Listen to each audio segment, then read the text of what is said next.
Zafar is here from Oregon. He serves both National Spokesperson and National Director of Youth Outreach for the Ahmadiyya Muslim Community, which is the oldest Muslim organization in America.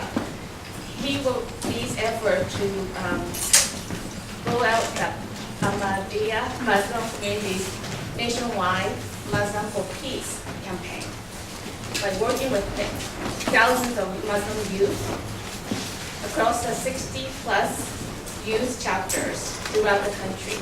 And he also encouraged Muslim youth to speak about the true teaching of Islam in order to counter the incorrect image of Islam being formed by extreme militants across the world.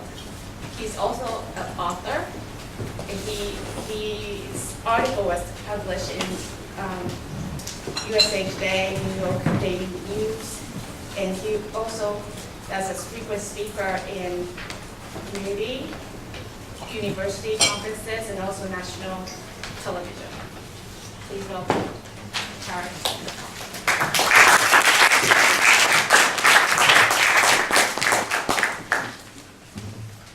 Thank you very much, Kazumi. I begin in the name of God, most gracious, most merciful. Thank you very much. First, I have to say that in my day job, I work for Nike. And one of the policies, unwritten policies, before any presentation is you always start with a video, which kind of gets people interested. So I'd like to begin with a short 3-minute video, which explains what our youth organization, our Muslim youth organization, has been doing with regards to the Muslims for Peace campaign. And it's very pertinent to what I'll be discussing. So if we could show that first, then I'll speak more about it. Trade as hard as possible in order to damage the enemies of Allah. What a big target for radical jihadism. Welcome to the world we living in. Those who ground planes into buildings did not speak for us, especially for our people who believe in the promised Messiah. You have been misled by these so-called leaders.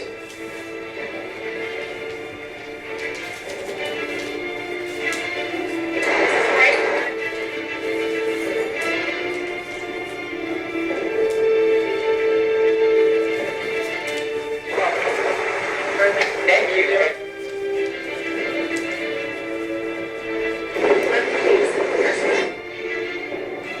This is one of the most exciting things in America to see. So who is this teenager?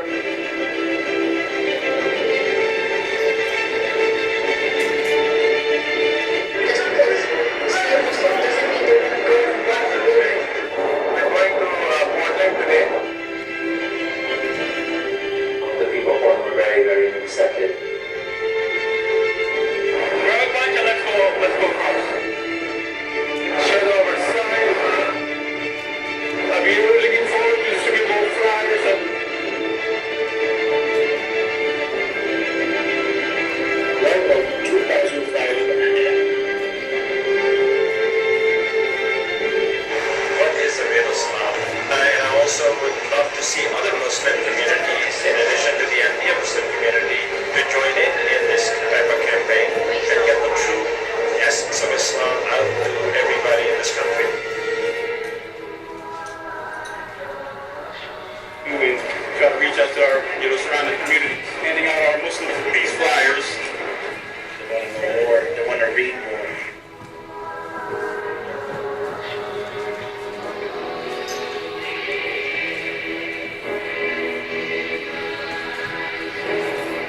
Well, at the metro right now, we're going to be going at the entrances, two entrances we have. The main entrance out there. We try doing the thing, it's a completed thing, you know what I mean? There's like an education that has to happen within Islam to other Muslims, and there's an education that has to happen for people that are not Muslim. Oh, you're a terrorist. That's really scary. So I'm not sure if you want to the peace. No, not my property. What we wanted people to know is that there are groups of Muslims around that don't just stay at home and say, yeah, we're peaceful. We actually take an active stance for peace.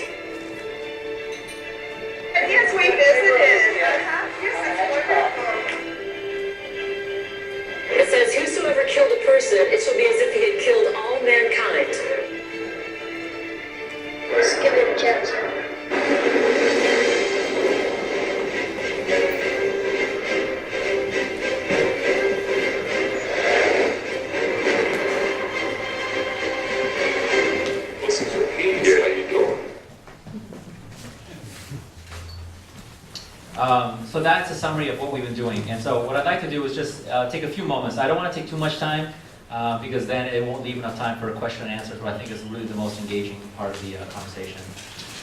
And I'd like to just walk you through what we're doing. A little bit about me. I'm a Muslim American. I was born a Muslim. I was born an American. I'm a son of Pakistani parents. So my parents immigrated here from Pakistan before I was born in the very late 70s. I'll let you do the math. I represent the Ahmadiyya Muslim community. We're the oldest and first Muslim organization in America, established in 1920 in the East Coast. And I've had the opportunity to frequently discuss and give lectures about Islam. And I greatly appreciate this opportunity to be in front of you to speak about this topic that's timely, not just because of the time we live in, but particularly in New York. We see that New York has had a great amount of interaction, a controversial interaction with Muslims. For example, in the next slide, you'll see there was in 2009 the attempted subway bombing by Najibullah Azazi. There's also in the next slide Muzammil Hassan, who was the founder of a upstate New York TV station, which was meant to counter the negative stereotype of Muslims. And in 2009, he was arrested on the charges of killing and beheading his wife. Then the next slide, in 2010, there was, of course, the failed Times Square bombing by Faisal Azad. And on the next slide, of course, there's the always present controversy around the Park 51 Islamic Center. And this seems to be one thing that hasn't gone away for ever since it stormed the media last summer. Even yesterday, it was back in the news because opponents were back in court fighting to stop the construction project. And one of the things that's troubling about this is it's polarized us as a nation. There are those, Muslim and non-Muslim, that are strongly for the construction of this building. There are those, Muslim and non-Muslim, who are strongly against the construction of this building. And the problem that has surfaced is that what's manifested is this us versus them mentality. You start hearing words such as they attacked us on 9/11, and now they want to build a mosque on 9/11. This monolithic they, that all Muslims must be the same. A New York City Times firefighter, Tim Brown, said, why do they insist on building this mosque on the graveyards of our friends? And then frequently we're starting to hear those that are in support of this project, they are called un-American. At the same time, we also have to respect the fact of how sensitive this whole idea is. It being so close to ground zero, what happened there almost 10 years ago to the date.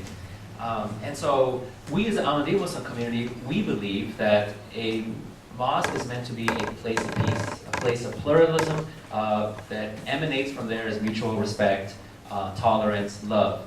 And any building that somehow becomes a source of anything other than that, we have to question whether that should be built and if it's really serving that purpose.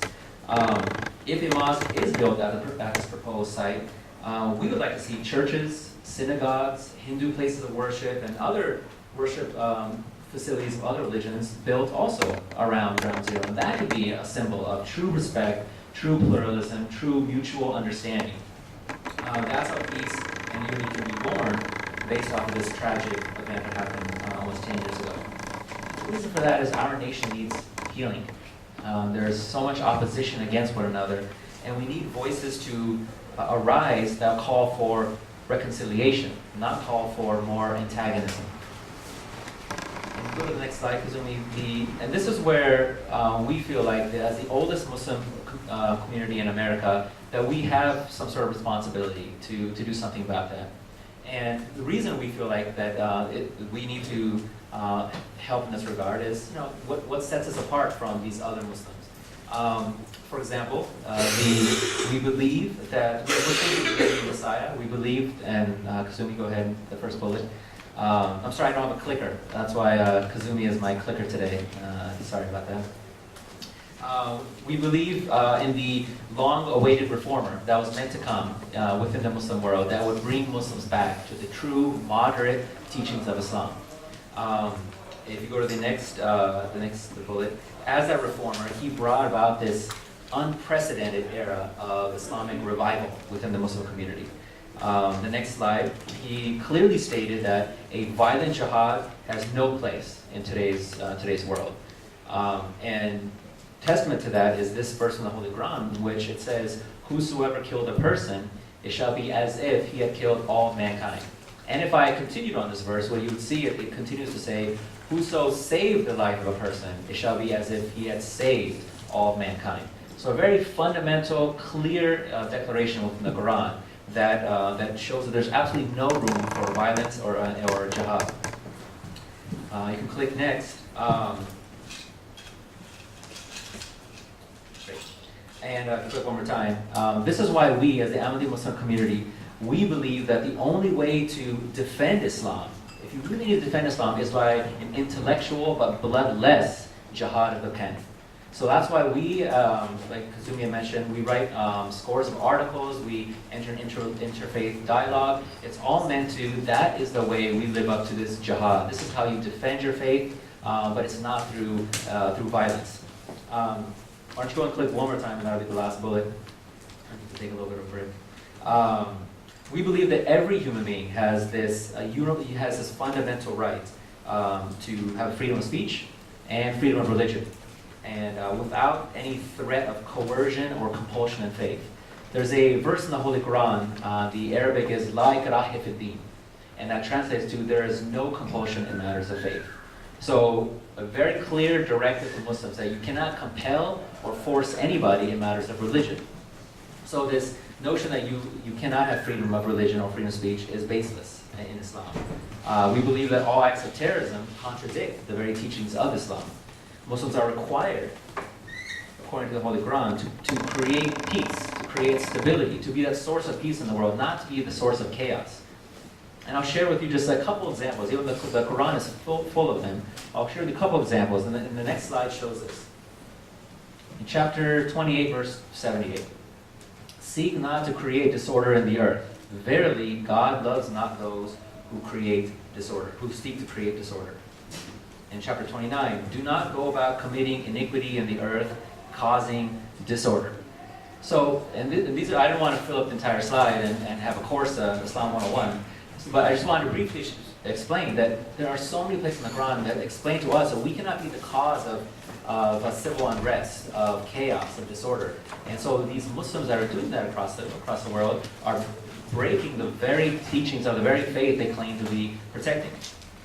So how do we juxtapose this against, as we said in the next slide, how do we juxtapose this against what we see Muslims doing in the news? Because this is not the image we have of Muslims in the news. So this is a series of clicks, whether it's this is Black Friday bomb attempt in Portland, the attempted bombing in Catonsville, Maryland, of course the failed Times Square bombing here in Times Square, the Fort Hood shooting, the Detroit plane bombing attempt, the 6 Virginia youth arrested in Pakistan, and of course the TV station founder of a Muslim TV station accused of killing and beheading his wife. This is the image that we see all the time on the news. And I don't blame the media. What I always say to Muslims when I speak with them is, if you don't give them anything, any bad material, they can't use it against you. So Muslims are providing these images. The media is not creating these on their own. And if you go to the next slide, you'll see that this is an international phenomenon as well. Ranging all over the world, this is the image we see of Muslims as being vile, angry, insensitive, intolerant. This has caused, and the result of this is, it has caused this incorrect understanding or image of what Muslims are. And I'd like to address that briefly. The next slide we'll see is one example, and this is Martin Peretz, editor-in-chief of a magazine called The New Republic. Maybe some of you are familiar with it. And he wrote this in the magazine's blog. He wrote, "I wonder whether I need honor these people," he's referring to Muslims, "and pretend that they are worthy of the privileges of the First Amendment." So this is how it manifests itself. I don't think he hates Muslims just out of a random hatred. It's because of the images he's seen and what he's heard about Muslims. Of course, there's the pastor in Gainesville, Florida, when 9/11 last year had made plans to burn hundreds of copies of the Holy Quran because he called Islam an entirely evil religion and everyone who followed it. There's also the story of the Muslim cab driver here in New York who had his neck slashed by a passenger while this passenger hurled anti-Muslim comments at him. That happened again just earlier this year when a man was stabbed in the neck with a pocket knife in Florida because he was a Muslim. And of course, we saw recently the incident in Orange County where Muslims were being verbally abused by a large crowd who were screaming some very vile things against the Prophet, saying go home, and because they were all congregating together, even though it was for charitable purposes, is what we're being told. So this is the image that we see now of Muslims, and this is where we stand. So this is where we come in. We feel like that this Muslims for Peace campaign is meant to dismantle this incorrect perception, to dismantle this us versus them. That's actually on both sides. There are Muslims that have an us versus them mentality. There are non-Muslims that have an us versus them mentality. And we want to destroy that. We want to create a society of peace, of pluralism, tolerance, and interfaith dialogue. If you go to the next slide, I'll explain a little bit of what this Muslims for Peace initiative is. So assuming you can go to the next slide. So this campaign began in May of 2010, last year, right here in New York. So you can just click maybe a couple times. It's a grassroots campaign that's been spreading across the nation, and the primary goals of this are to raise awareness, to spread peace, to promote tolerance, and also to teach mutual respect. Our goal, effectively, is to debunk myths of that Islam does not stand for peace, that Muslims do not stand against terrorism. And you can stay here for a little while, presuming. And right now, our target is to reach as many people across the country as possible. And most of this is done by flyers. It's not by big, fancy, multi-million-dollar campaigns. We have, I'm not sure if those who noticed here in Manhattan, we did put this Muslims for Peace banner on the side of about 100 buses here in New York and Manhattan last year. But really the power behind this is the fact that it's grassroots. It's face-to-face. We have Muslims, particularly Muslim youth, across the nation that are hitting the streets and with flyers in their hand, that's it. And sometimes a shirt, as you saw in the video, that says Muslims for Peace. And just handing out flyers and saying, this is who we are.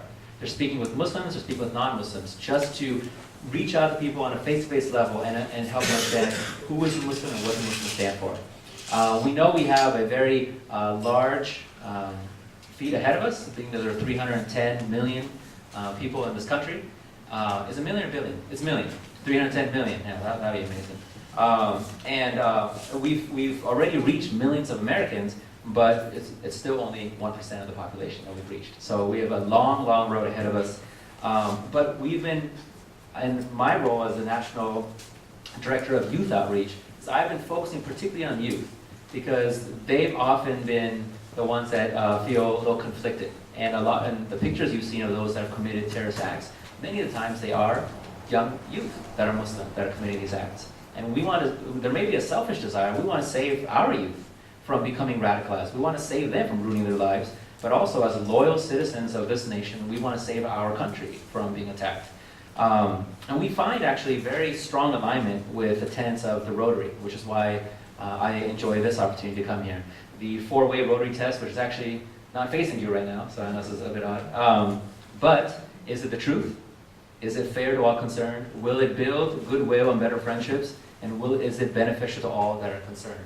These are the tenets that we abide by as well. Everything needs to be the truth. Everything needs to benefit others. Everything needs to create goodwill amongst people.